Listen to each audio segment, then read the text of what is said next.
authors, scholars, they came to India and they have learned about Indian culture and they have written about Indian history. तो जिसमें ये सभी लोग हैं, and apart from that there were lot of other people, Mr. Ibn Battuta and Niccolo Conti and Domingos and Barbosa. These the foreign travelers also provided information about medieval India. तो India के बारे में बहुत सारे details इन्होंने बताया. Historians of Aurangzeb times whose accounts are important sources of Mughal history. तो उस वक्त ईश्वर दास नगर, Bhimsen Saxena, Khafi Khan, Niccolao Manucci, these people Aurangzeb के टाइम पे थे और ये मुगल हिस्ट्री के बारे में बहुत डिटेल्स में बताए थे. अभी मॉडर्न पीरियड की बात करते तो अब की मॉडर्न पीरियड में there were lot of people. Indian archaeological exploration and research started under British rule. तो ब्रिटिश ने आर्कियोलॉजी डिपार्टमेंट स्टार्ट किए थे एंड इनका सुपरविजन था मिस्टर अलेक्जेंडर कनिंघम. तो इनका मेन लुकआउट ये था कि अगर आर्कियोलॉजी डिपार्टमेंट से अगर इंडिया के अंदर कोई प्रीशियस चीज़ें मिलेंगे तो वो प्रीशियस चीज़ें उनको लेके जाना था ब्रिटिश पार्लियामेंट के पास, तो यूके लेके जाना था. तो इसके लिए उन्होंने इंडियन गवर्नमेंट के अलावा ब्रिटिश रूल के टाइम पे ये आर्कियोलॉजिकल सर्वे स्टार्ट किए थे. The Harappan civilization was discovered during tenure of sir John Marshall. तो सर जॉन मार्शल ने हरप्पन सिविलाइजेशन का डिस्कवरी किए थे. And the history of British India publish 1817 के टाइम पे जेम्स मिल ने, it was the first book on Indian history written by British historian. तो British ने इंडियन हिस्ट्री के बारे में लिखा था and it was second book was written in 1841 by mister Elphinstone. So he was a governor of Bombay. तो इन्होंने second book लिखा था. सो इस तरह से lot of people they have covered with modern history. So a book on history of Marathas was written by mister Grand Duff. तो इस तरह से बहुत सारे लोगों ने अलग अलग बुक्स में इंडियन हिस्ट्री के बारे में लिखे थे. And Nilkanth Janardan Kirtane and Vishwanath Kashinath Rajwade, he exposed the limitation of Grant Duff's writing. इन्होंने ग्रैंड डफ जब मिस्टेक्स किए थे उसके बारे में एक्सप्लेन किए. And colonel Tod wrote about Rajasthan history. तो इन्होंने ये राजस्थान की हिस्ट्री के बारे में लिखा था, मिस्टर कॉलोनल टॉड. तो अलग अलग लोग अलग अलग एरिया को सेलेक्ट किए, जैसे कुछ लोग महाराष्ट्र का हिस्ट्री, कुछ लोग राजस्थान की history. And 2 volumes of William Wilson Hunter showed somewhat impartial treatment to Rajasthan history. तो उन्होंने कुछ इम्पार्शियलिटी दिखाते हुए सब क्लैरिटी के साथ लिखे थे. So everybody started using their own philosophy, ideology to write history. So the colonial history was based on the British ideology, who are the early scholars who studied the India. So the British officers थे ये तीनों. तो इन्होंने Christian missionaries के बारे में, दे ridiculed Indian culture के बारे में इन्होंने अच्छा नहीं लिखा था. And they justified colonial British rule. इन्होंने कॉलोनियल ब्रिटिश रूल के बारे में बहुत अच्छे से लिखा था और इंडियन कल्चर को इन्होंने डिग्रेड किया था. And the 5 volumes of Cambridge history of India करके 5 वॉल्यूम्स बुक इन्होंने एस्टैब्लिश किए थे. Then there was came orientalist historiography. Who are the orientalist? They were the European scholars who felt curious about civilizations and countries of the East. जो eastern countries के बारे में बहुत detail में लिखना था उनको. Some felt admiration and respect for them. तो उनको एडमायर करना था, रिस्पेक्ट करना था इंडियन कल्चर के बारे में. They studied similarities between Sanskrit and European languages. तो उन्होंने संस्कृत और यूरोपियन लैंग्वेज के बारे में सिमिलैरिटीज देखे. And they focused on Vedic tradition and Sanskrit literature. इन्होंने मेन इंपॉर्टेंट फोकस किया on Vedic tradition and Sanskrit literature के बारे में. So in 1784, Sir William Jones founded Asiatic Society in Kolkata. तो 1784 में उन्होंने एशियाटिक सोसाइटी एस्टैब्लिश किया, जिन्होंने क्लियरली एशियाटिक सोसाइटी में it open doors for research in the ancient history and literature. तो इस तरह से ओरिएंटलिस्टिक्स वो लोग हैं जो क्यूरियस रहते हैं to study the eastern culture. And they focused on Vedic tradition और संस्कृत लिटरेचर के ऊपर बहुत स्टडी किया इन्होंने. एंड जैसे मैंने बताया था बहुत सारे आइडियोलॉजिस्ट रहते हैं. तो इसमें Friedrich Max Muller, according to in his opinion, Sanskrit was the most ancient language of the Indo European languages. Indo European language में देखेंगे तो Sanskrit is the most ancient language, right, Sanskrit. तो he translated the Sanskrit text into Hitopadesha. तो Max मुलर ने Sanskrit language को हितोपदेश कहा था. And he edited 50 volumes of sacred books of the east.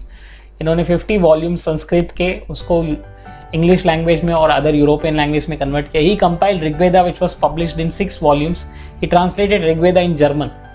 Mr. Max Muller, he translated our Rigveda into German language.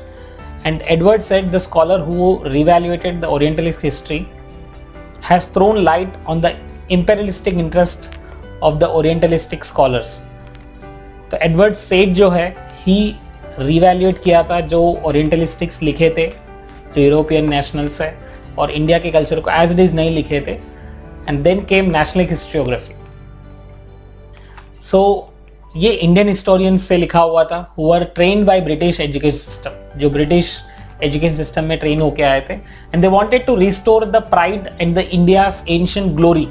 तो India के ancient glory को उनको प्रिजर्व करना था और इंडियन सेल्फ एस्टीम के बारे में बताना था. तो इन्होंने बहुत अच्छे से लिखा. In Maharashtra they were inspired by Vishnu Shastri Chiplunkar. He is the first person who wrote about Indian history in Maharashtra. And इसके अलावा बहुत सारे लोग थे, गोविंद रानाडे, विनायक दामोदर सावरकर, रामकृष्ण गोपाल भंडारकर, रमेश चंद्र मुजुमदार, इस तरह से बहुत सारे लोग थे, मिश्रा जी, अल्टेकर, वासुदेव मरीषी. सो इस तरह से बहुत सारे लोग they have come up with their own strategy of writing history.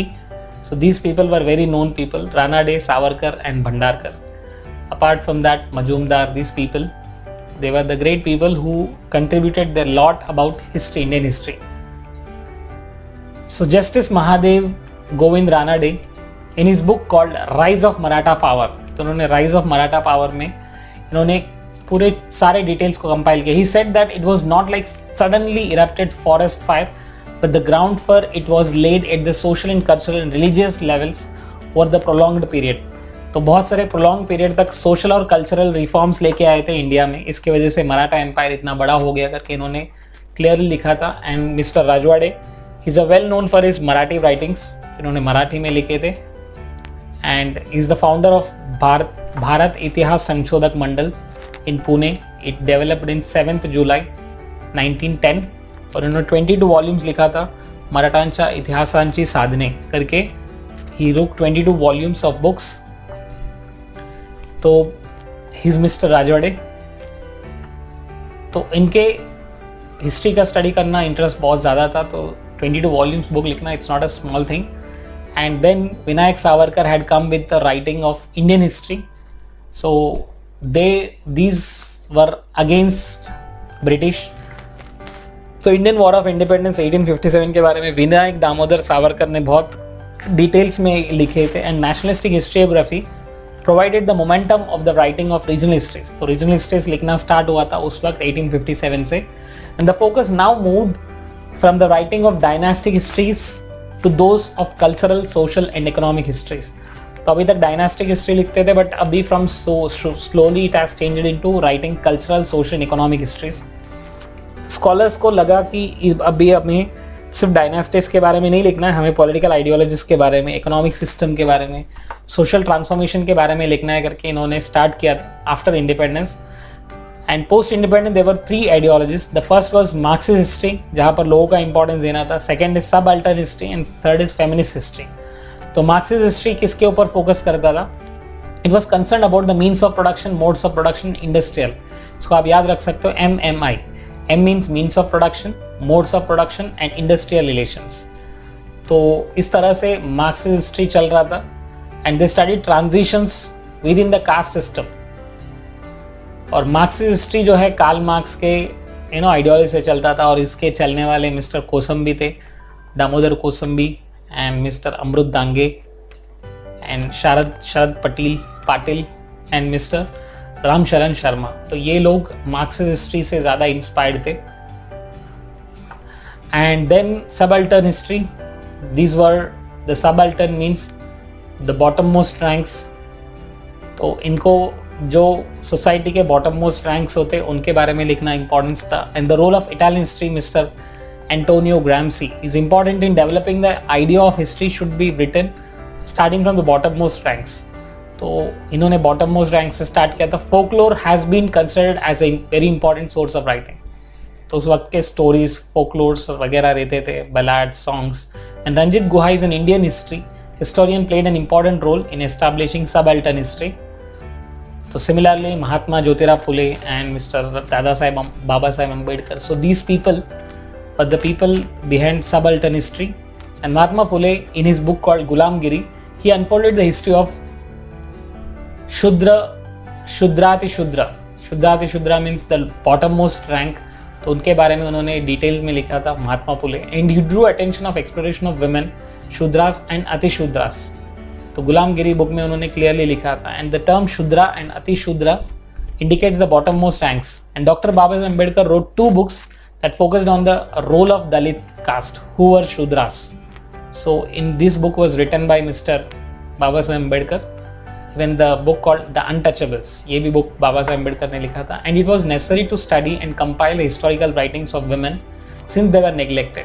तो women के बारे में भी बहुत सारे लोगों ने अपने बुक्स में लिखा था, और जिसमें Tarabai Shinde was the first and foremost female writer. इस ताराबाई शिंदे, हर बुक स्त्री पुरुष तुलना, तो उन्होंने उनके बुक में फेमिनिस्ट प्रिंसिपल्स के बारे में लिखा था. And even she wrote about the high caste Hindu women was published. Meera Kosambi book crossing thresholds, feminist essays in social history. तो doctor Sharmila Rege, she unfolded the view point of Dalit women in Maharashtra. तो and she wrote about the caste and community and gender discrimination and about especially Dalit women testimonials के बारे में लिखे थे. And then we had the people like Mr. Sir Jadunath Sarkar and Mr. Surendranath Sen and Sir Desai and Mr. Shejwalkar. These people wrote without embracing particular ideology. कुछ ideology नहीं, but they wrote a free kind of history. Other historians like Yashwant Dinkar Phadke and Ramchandra Guha, these people also wrote about Indian history at that time. And the publication of Marathi Riyasat by Govind Sakaram Sardesai was the momentous achievement in the field of Indian historiography. Indian historiography में इनका बहुत famous role था. That is how different history के principles हमने study किया इसमें. तो अलग अलग लोगों ने क्या क्या contribution किया था, और ancient period में, medieval period में और modern period में, और कौन से लोगों ने कैसे हिस्ट्री के बारे में लिखा था, और हर एक का आइडियोलॉजी अलग था, हर एक का फिलॉसफी अलग था. इस तरह से अलग अलग फिलॉसफी के बारे में हमने पढ़ा. तो प्लीज़ मेन यही है, मार्क्स हिस्ट्री और सबल्टन हिस्ट्री, फेमिनिस्ट हिस्ट्री. इसके टेक्सचुअल क्वेश्चंस को प्रिपेयर करिए. This would be very easiest chapter in this history. And history you will enjoy. इसको स्टोरी जैसे पढ़ो, और मेनली ट्राई टू अंडरस्टैंड कि क्या हुआ था और कब हुआ था और किसके पीछे कौन कौन था, ये सब ध्यान दो. Thank you so much.